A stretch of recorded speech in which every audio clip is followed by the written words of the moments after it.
Bonjour à tous, ici Gunflower. Rangeons tout de suite les fleurs et sortons les guns, car nous allons aujourd'hui démarrer une partie de London's Burning, un jeu édité en 1995 par la regrettée société Avalon Hill. Après l'armistice française du 22 juin 1940, l'Allemagne a un dernier ennemi encore debout en Europe, la Grande-Bretagne. Plusieurs plans ont été imaginés pour défaire cette dernière opposition, mais de fait, il a clairement été établi que toute tentative pour dominer l'île devra d'abord passer par une entière domination de l'espace aérien. Après quelques préparatifs, l'Allemagne va lancer une grande partie de ses forces aériennes dans cette guerre. Le but ? Bombarder et détruire. Détruire des aérodromes avec leur flotte au sol, détruire des stations radars et d'autres cibles encore. Et aussi terroriser la population en frappant au cœur, en frappant Londres directement. Aujourd'hui, nous sommes le 13 août 1940. Aujourd'hui, la plus grande offensive de la bataille d'Angleterre vient de commencer. Nous allons dans ce jeu prendre le rôle de deux aviateurs de la Royal Air Force tentant d'intercepter quelques raids allemands. Comme d'habitude, nous prendrons le temps d'expliquer les éléments de règle au fur et à mesure qu'ils se présenteront. Voici le plan de jeu complet, celui sur lequel va se dérouler cette partie.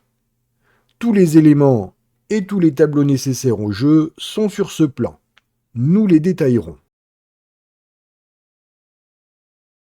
Voici le tableau qui va nous permettre de suivre notre progression dans le temps grâce à ce marqueur que nous plaçons sur la case du 13 août. Cet encadré tout en bas nous précise que nous avons le choix entre une campagne courte, normale ou longue.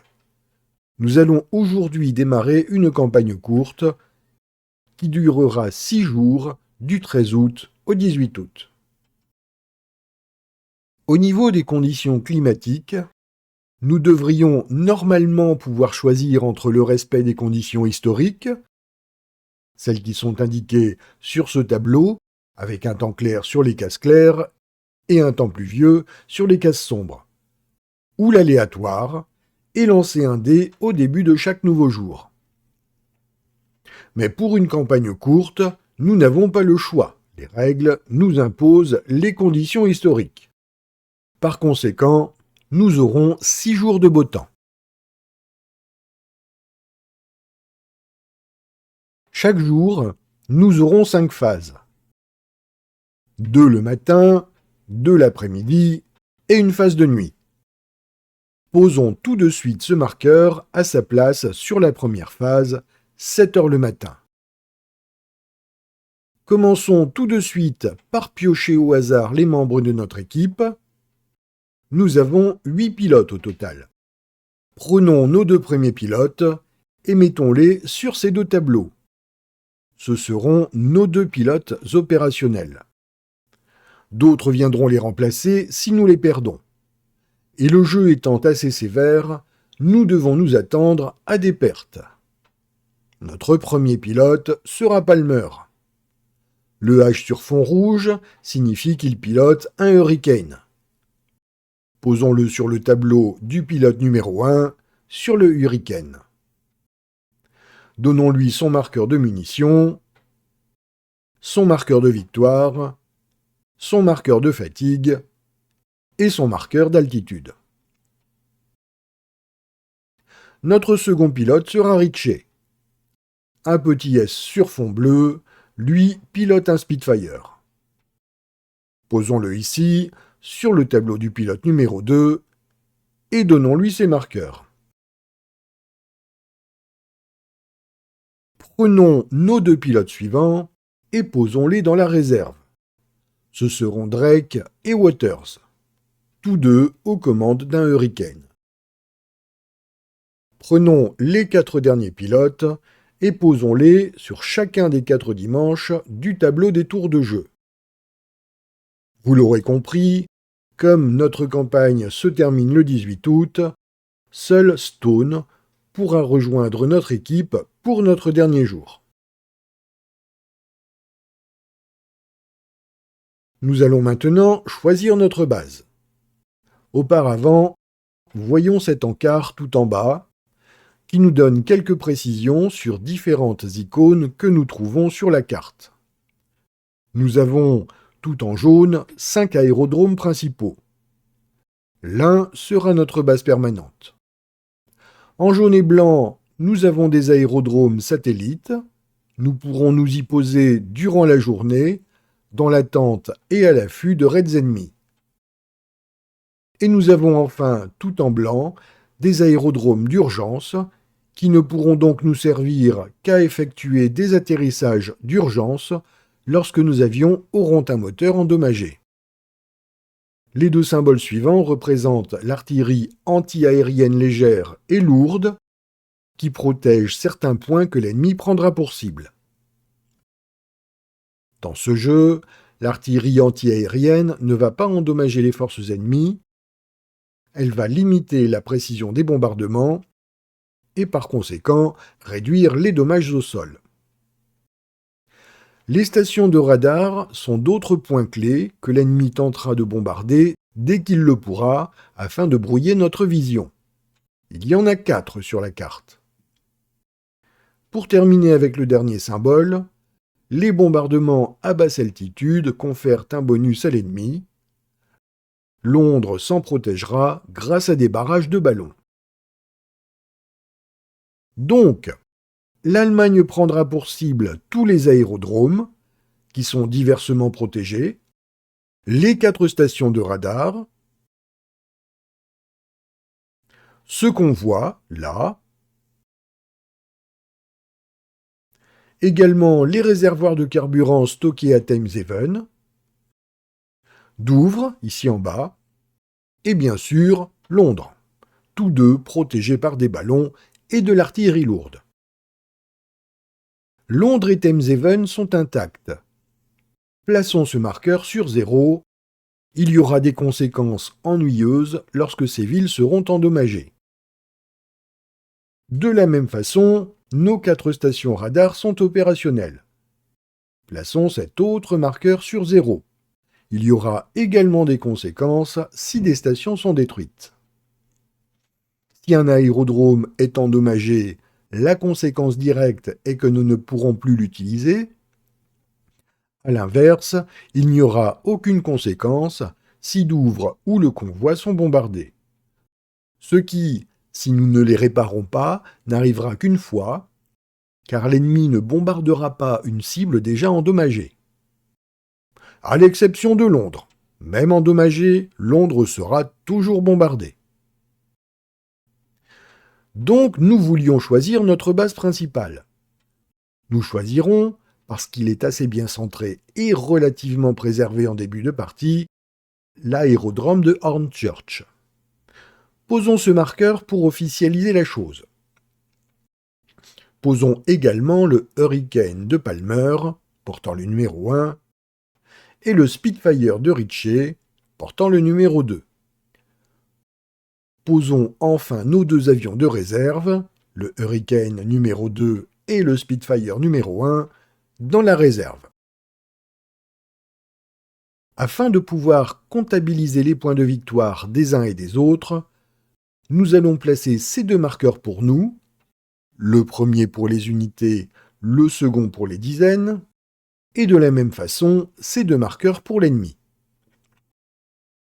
Plaçons ce marqueur de combat sur le premier round pour un usage ultérieur. Mélangeons dans une tasse les marqueurs de raid que nous allons piocher. Il y en a 2 comme ça, 2 comme ça, et 2 comme ça, indiquant que le raid est composé de 4, 5 ou 6 avions ennemis. 6 comme cela, indiquant évidemment qu'il n'y a pas de raid durant cette phase, et 1 comme celui-ci. Lorsqu'il sort, nous remettons tous les marqueurs dans la tasse et repiochons. Mettons dans une autre tasse les différents ennemis que nous pourrons rencontrer. Il y en a 19 en début de partie. Vous voyez ici 2 bombardiers avec leurs bombes et 2 chasseurs. Et nous sommes prêts à démarrer la partie. Première chose, en début de phase, nous devons décider si nous restons à Hornchurch, si nous attendons sur un autre aérodrome ou si nous patrouillons. Patrouiller augmente notre fatigue, mais nous sommes en vol à l'altitude que nous voulons. C'est un problème s'il n'y a pas de raid, car c'est de la fatigue pour rien. A l'inverse, attendre sur un aérodrome ne donne pas de fatigue tant que nous ne décollons pas, mais va imposer une perte de temps pour décoller d'abord et ensuite seulement prendre de l'altitude. Choisissons d'attendre sur l'aérodrome de Manston. Ensuite, piochons un marqueur de raid. 6 ennemis. Tirons d'abord un dé pour savoir à quel endroit ils apparaissent. 1, 2, ils apparaissent ici, en bas, sur la case 2, orientés comme l'indique la flèche. Nous allons ensuite placer les ennemis sur ce tableau et nous devons jeter 2 dés pour connaître leur altitude. 1, 6. Nous consultons cette colonne tout à gauche et voyons qu'ils arrivent à 10 000 pieds. Piochons nos 6 ennemis. Nous ne savons pas qui ils sont, ni même à quelle altitude exacte ils sont vraiment. Les premières informations que nous avons eues à ce propos pourront être légèrement corrigées plus tard. Nos pilotes vont décoller. Ils sont à ground level. Ils prennent un point de fatigue. Jetons ensuite un dé pour voir le déplacement des ennemis, qui vont avancer en suivant ce diagramme. Tant que nous ne savons pas qui ils vont avancer 2-3 cases, et nous voyons ici que seul un 6 les amènerait au-dessus d'une cible. Et nous tirons un 6. Ça n'est pas de chance. Ils vont arriver au-dessus de l'aérodrome de Hawkinge. Notons qu'il est défendu par de l'artillerie lourde. Allons voir qui sont nos ennemis. 5 bombardiers et un seul chasseur. Avant toute chose, nous devons jeter 2 dés sur ce tableau pour révéler leur altitude réelle. Un 9. Aucun changement, ni pour les bombardiers, ni pour les chasseurs. Les bombardiers lâchent leurs bombes. Les 3 premiers, portant un symbole de bombe, vont faire un point de dégâts. Les 2 autres, portant 2 symboles de bombe, vont faire 2 points de dégâts chacun. Pas plus compliqué que cela. L'artillerie anti-aérienne lourde va retirer 1 point de ses dégâts, donc 6 dégâts au lieu de 7. La seule différence entre l'artillerie légère et l'artillerie lourde est l'altitude à laquelle elles peuvent tirer. L'artillerie lourde tire à toutes les altitudes, l'artillerie légère seulement jusqu'à 5000 pieds. L'Allemagne vient, en détruisant un de nos aérodromes, de gagner 2 points de victoire. Nos avions vont bouger. Nous avons 4 points de déplacement. Monter d'un niveau nous coûte 1 point de déplacement, et nous ne pouvons monter que de 2 niveaux durant une phase de déplacement. C'est ce que nous allons faire ici. Nous allons avancer de 2 cases, 2 points de déplacement, et dans le même temps monter de 2 niveaux, 2 autres points de déplacement, ce qui va consommer nos 4 points de déplacement et nous amener au même niveau que les ennemis.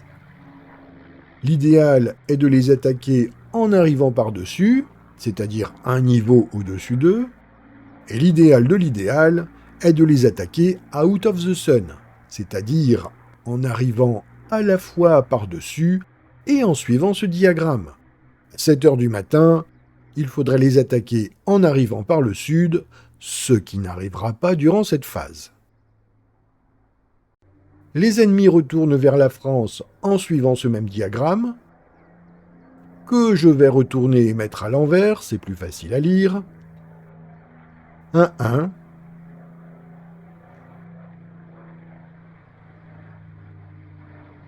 Nous allons monter d'un niveau et avancer de 3 cases.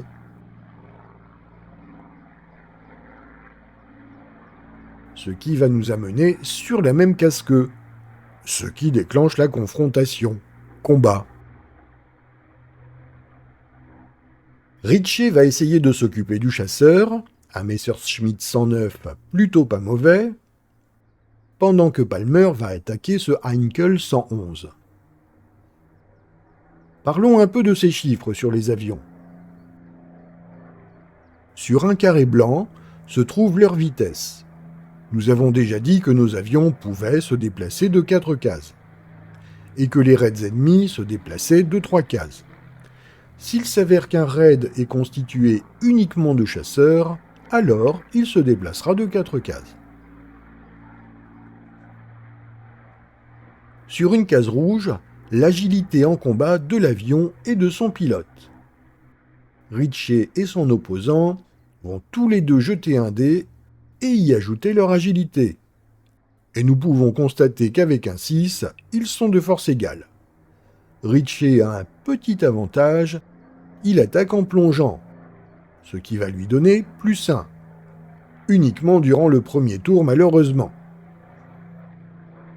Ritchie attaque, son opposant se défend. Un 10. Son adversaire se défend avec un 12. Le but était évidemment d'obtenir un résultat strictement supérieur.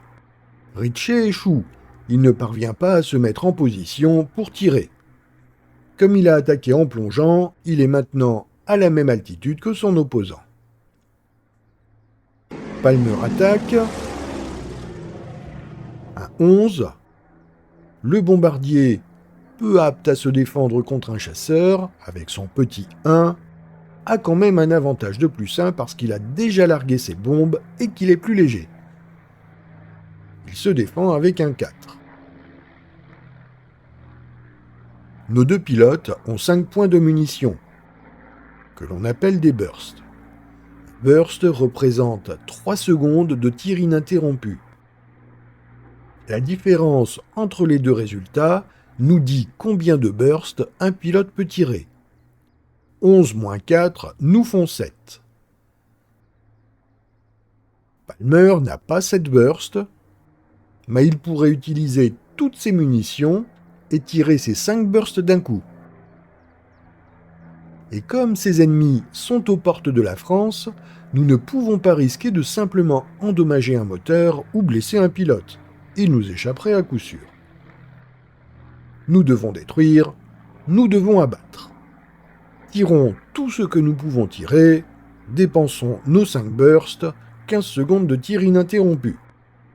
Ce qui va nous permettre de parler de ces 2 chiffres dans des cercles jaunes. 2 cercles jaunes signifient que nous jetons 2 dés par burst. Et donc que nous allons jeter 10 dés. Tout jet inférieur ou égal à 4 est une touche. Tirons.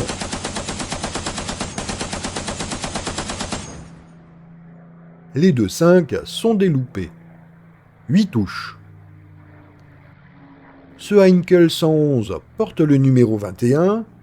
Nous allons jeter 8 dés sur ce tableau. Le premier 1 touche le premier moteur.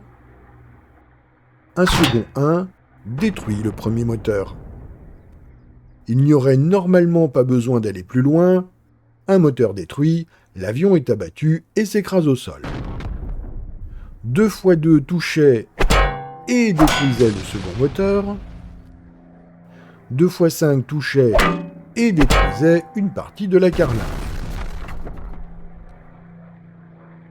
Cependant, alors que nous le poursuivions et lui tirions dessus, le bombardier nous tirait aussi dessus. En effet, il a une mitrailleuse à l'arrière, comme l'indique le cercle jaune sous ces 2 bombes. Un seul cercle, un seul départ burst, et il doit obtenir 1 pour toucher. Nous avons tiré 5 bursts, il va en tirer la moitié, arrondi au supérieur, 3D. Nous ne sommes pas touchés, le bombardier est détruit, il va dans ce cimetière. Notons la victoire de Palmer, et un point de victoire pour la Royal Air Force. Nous sommes descendus d'un niveau durant l'attaque. Nous avons joué notre tour, c'est au tour des Allemands. Les bombardiers ne peuvent pas engager un combat contre des chasseurs, ils ne font rien. Le Messerschmitt va choisir sa cible. Sur 1, 2, 3, ce sera notre avion numéro 1. Sur 4, 5, 6, ce sera notre avion numéro 2. 1, 4. Il poursuit son combat contre Ritchie. Il attaque avec un 10. Ritchie défend avec un 8. Ritchie est en danger. 10-8. Le pilote allemand tire 2 bursts.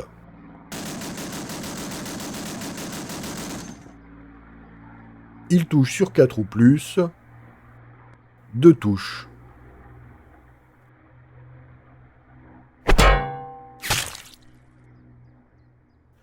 Ritchie est blessé.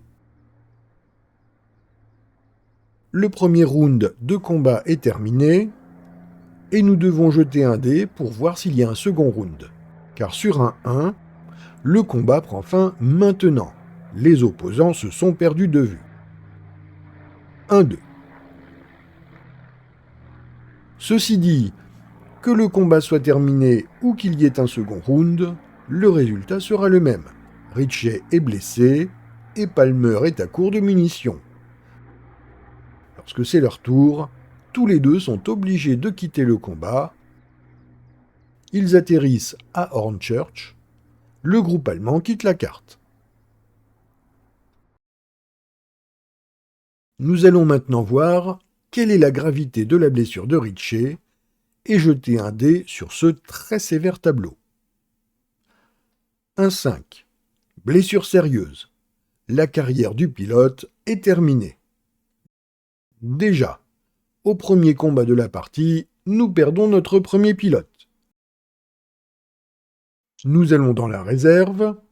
Drake va entrer en service avec son Hurricane. Nous allons mettre à la place le Spitfire de Ritchie qui n'a pas été détruit. Passons à la seconde phase de la journée. Allons encore une fois attendre à Manston et tirons un marqueur. Celui-ci, 5,5. Voyons où ils arrivent. 1-6.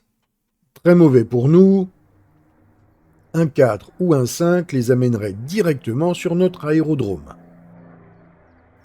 Voyons à quelle altitude. Un 5, 10 000 pieds.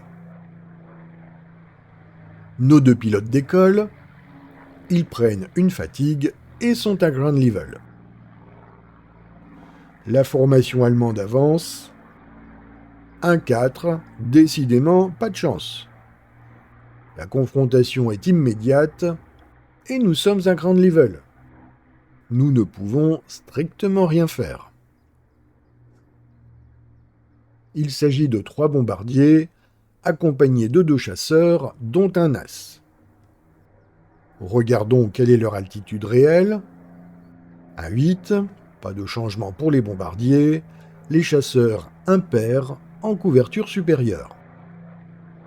Le premier Messerschmitt porte le numéro 2, il reste en place. L'As porte le numéro 1, il vole un cran au-dessus. Cela ne change rien pour nous, il nous est impossible d'attaquer à plus d'une altitude de distance. Si nous avions fait sur ce tableau 1, 2, 3 ou 4, les bombardiers seraient descendus à 5000 pieds et nous aurions pu les attaquer. Les attaquer par-dessous, toutefois, avec un désavantage de -2. De plus, avec leur couverture actuelle, cela aurait été certainement un peu trop dangereux. Nous sommes obligés de retourner à Hornchurch. et les bombardiers lâchent leurs bombes.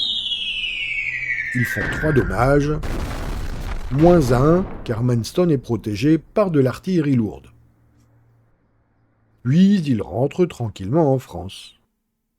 Ils gagnent 2 points de victoire. Nous voici à Hornchurch, et nous ne pouvons plus utiliser les aérodromes de Hawkinge et de Manston. Passons à la 3e phase, et allons attendre à Rochefort. Piochons notre marqueur de raid, tirons notre premier dé, 1, ils arrivent ici. Voyons à quelle altitude, 9, 15 000 pieds. Nous décollons et ajoutons une fatigue à nos pilotes.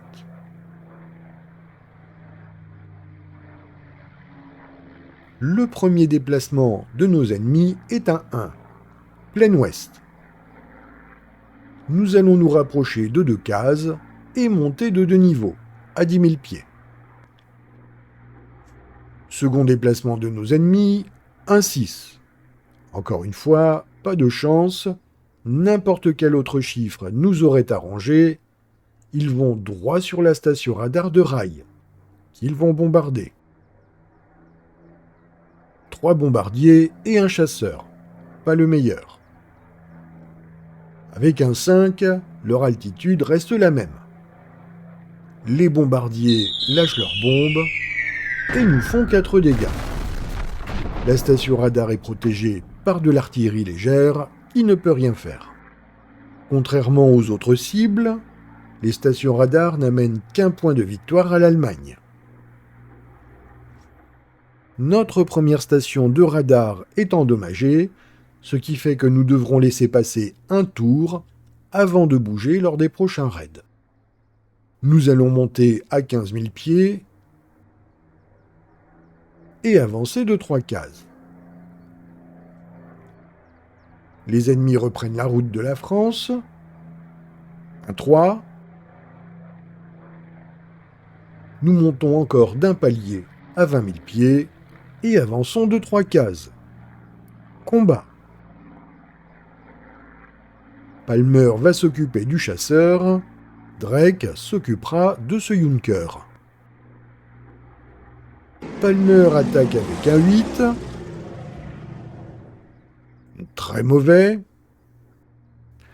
Son adversaire se défend avec un 5. Palmer a eu de la chance sur ce coup-là. 8-5 nous font 3. Palmer peut tirer 3 bursts, ce qu'il va faire. 3 coups au but. Palmer n'est vraiment pas au mieux de sa forme.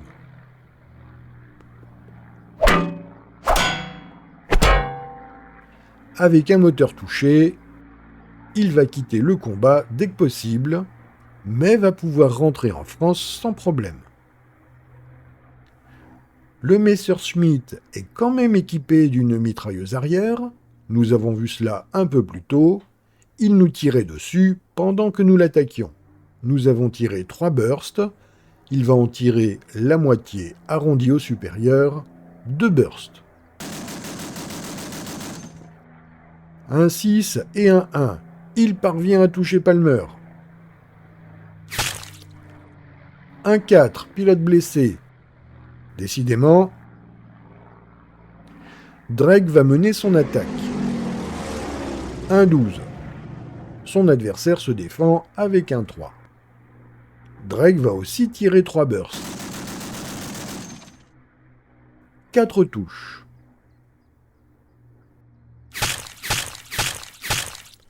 Un tir très concentré sur le pilote.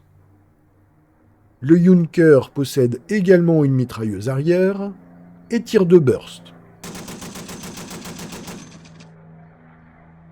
Le Junker s'écrase. Nous gagnons un point de victoire. Drake gagne son premier combat. C'est au tour des Allemands. Le Messerschmitt va prendre le large et nous passons au tour suivant. Nous jetons un dé, un 3, il y a un tour suivant. Palmer, blessé, va rentrer à Hornchurch. Drake va attaquer ce Dornier. Il attaque avec un 10. Le Dornier défend avec un 5. Drake va tirer ses 2 derniers bursts. 3 touches.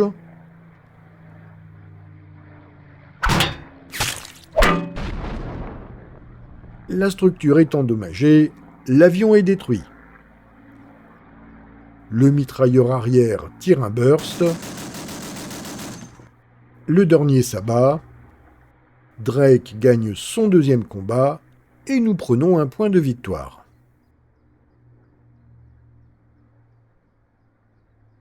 Drake n'a plus de munitions, il rentre à Hornchurch. Le dernier avion allemand rentre en France. Nous devons maintenant voir la gravité de la blessure de Palmer.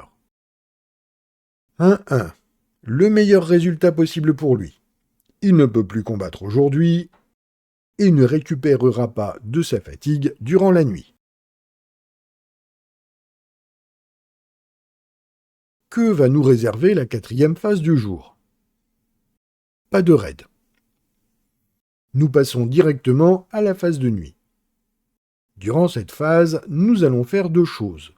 Réparer et dormir. Réparer d'abord. Les Allemands et nous bénéficions de 2 points de réparation. Les Allemands vont utiliser ces 2 points pour récupérer 2 avions parmi ceux qui ont été détruits. Il y en a 3 actuellement. Ils vont en récupérer 2 au hasard. Si l'un de nos avions avait été détruit, nous aurions pu le récupérer maintenant en échange d'un point. Nous n'avons aucun avion détruit, nous pouvons dépenser nos 2 points ailleurs. Nous allons les dépenser sur cette station de radar. 2 points de réparation nous permettent de retirer 2 points de dommage. Ensuite, dormir. Palmer, suite à sa blessure, ne va pas récupérer de sa fatigue, mais sa blessure est guérie. Drake va perdre 2 points de fatigue. La nuit est terminée, nous allons passer au second jour. Première phase du second jour. Allons attendre à Rochefort. Étirons notre marqueur de raid. 6 ennemis, encore. 1, arrivé par l'ouest. 1-7, 15 000 pieds. Comme une de nos stations de radar est endommagée, nous devons laisser passer ce tour sans bouger.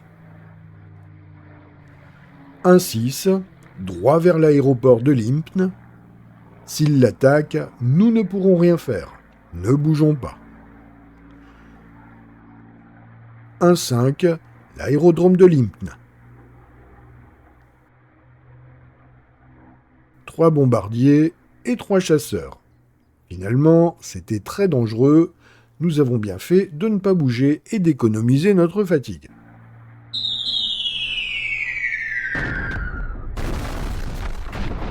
Trois dommages sur Limpne. 2 points de victoire pour l'Allemagne.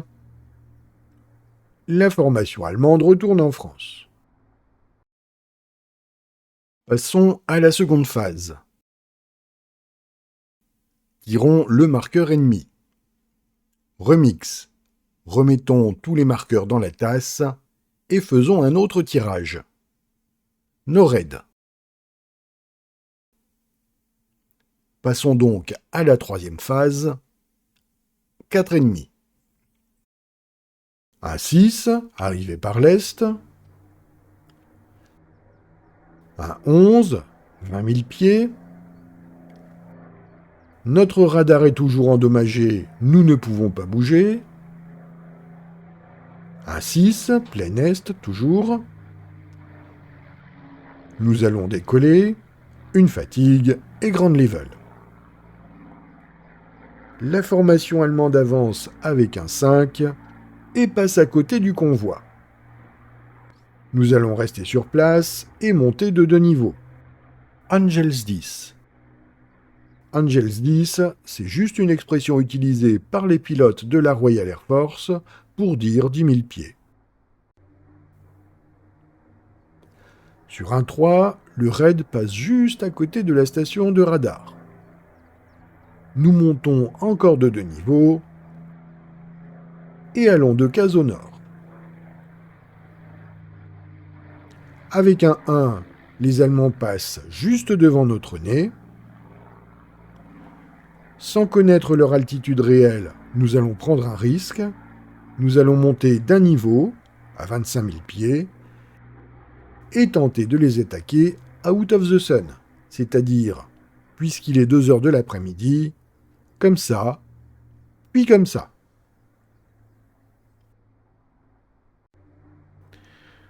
Pas de chance, 2 chasseurs qui accompagnent 2 bombardiers.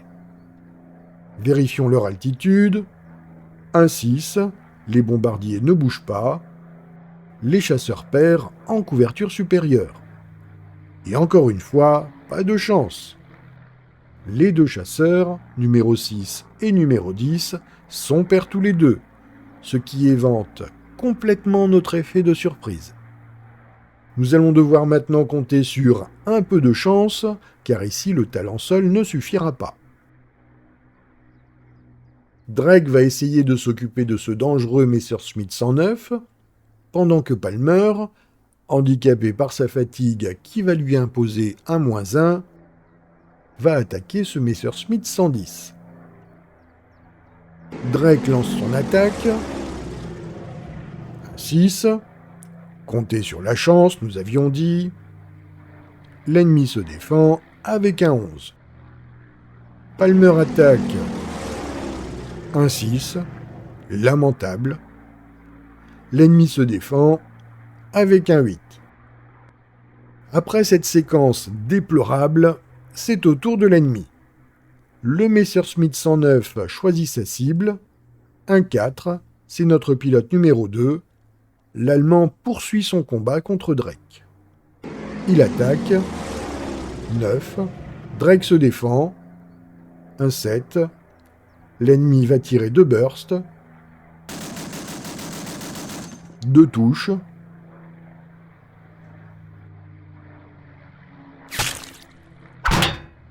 Drake est blessé. Le Messerschmitt 110 choisit sa cible. 1-2. Il poursuit également son combat contre Palmer. Il attaque avec un 10. Palmer se défend. 9.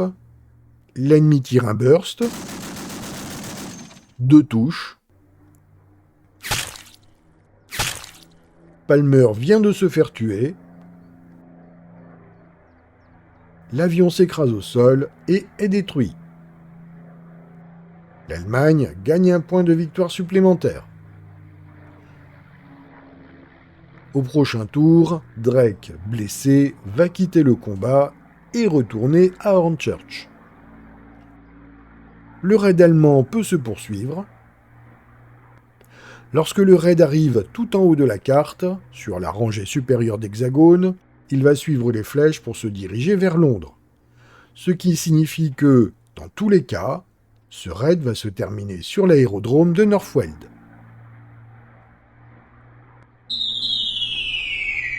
Qui va prendre 2 dégâts. 2 points de victoire de plus pour l'Allemagne. Les Allemands rentrent en France. Allons voir comment se porte Drake. 1-1, bonne nouvelle. Il ne va plus voler aujourd'hui et ne va pas récupérer de fatigue cette nuit, mais il va pouvoir voler demain. Dans la réserve, Waters va prendre son tour, mais comme le Hurricane numéro 1 est détruit, il n'a pas d'avion à piloter. Il va devoir attendre la phase de réparation la nuit prochaine. Passons à la 4e phase. Drake ne peut pas voler, Waters n'a pas d'avion. S'il y a un raid, nous nous contenterons de les regarder passer. 5 ennemis. 1-3, ils entrent par ici.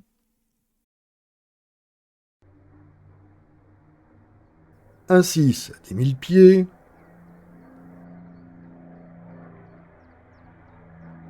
ils avancent avec un 4 et évitent Douvres,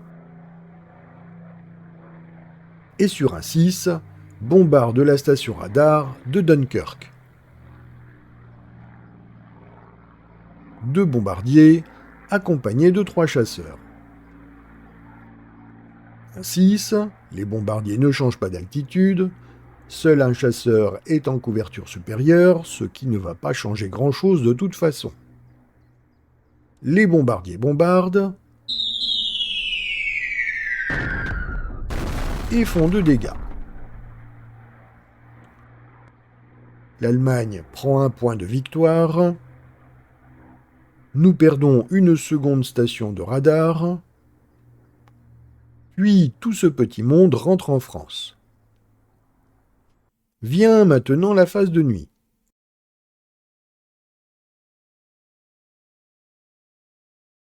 Les Allemands vont pouvoir récupérer leur dernier avion. Nous allons devoir dépenser un point pour récupérer un Hurricane pour Waters, que nous allons tout de suite poser à Hornchurch, et nous allons dépenser notre second point dans la réparation de la station radar de Rye. C'est la fin du second jour de cette partie, et aussi la fin de cette vidéo. Notre premier jour a commencé brutalement, avec la perte de notre premier pilote. Les Allemands ont fait leur chemin, en détruisant 2 aérodromes majeurs de notre défense et une première station de radar. Mais nous avons, dans le même temps, réussi à les priver de 3 avions. La seconde journée aura, par contre, été tout à fait calamiteuse. Alors même que la configuration semblait idéale, un groupe de seulement 4 ennemis, que nous attaquions loin de ses bases, et avec le gros avantage Out of the Sun, rien ne s'est passé correctement. Le groupe de 4 ennemis comprenait 2 chasseurs, ils ont éventé notre arrivée Out of the Sun, et, pour ne rien arranger, nos pilotes se sont débrouillés comme des amateurs. Au final, nous perdons un second pilote, un avion, le reste de la journée, et les Allemands ont pu continuer leur route comme si de rien n'était. Ils ont dû bien rigoler quand ils sont ensuite rentrés chez eux. Ceci dit, je vous avais dit que ce jeu était brutal, là vous aurez pu le constater. Cette vidéo est terminée, et malgré les désastres de ce second jour, j'espère qu'elle vous aura plu. C'était Gunflower, rangeons les guns et ressortons les fleurs, n'oubliez pas le petit pouce, abonnez-vous, afin de ne pas louper la suite des aventures de nos 2 pilotes. Au revoir à tous, et à bientôt.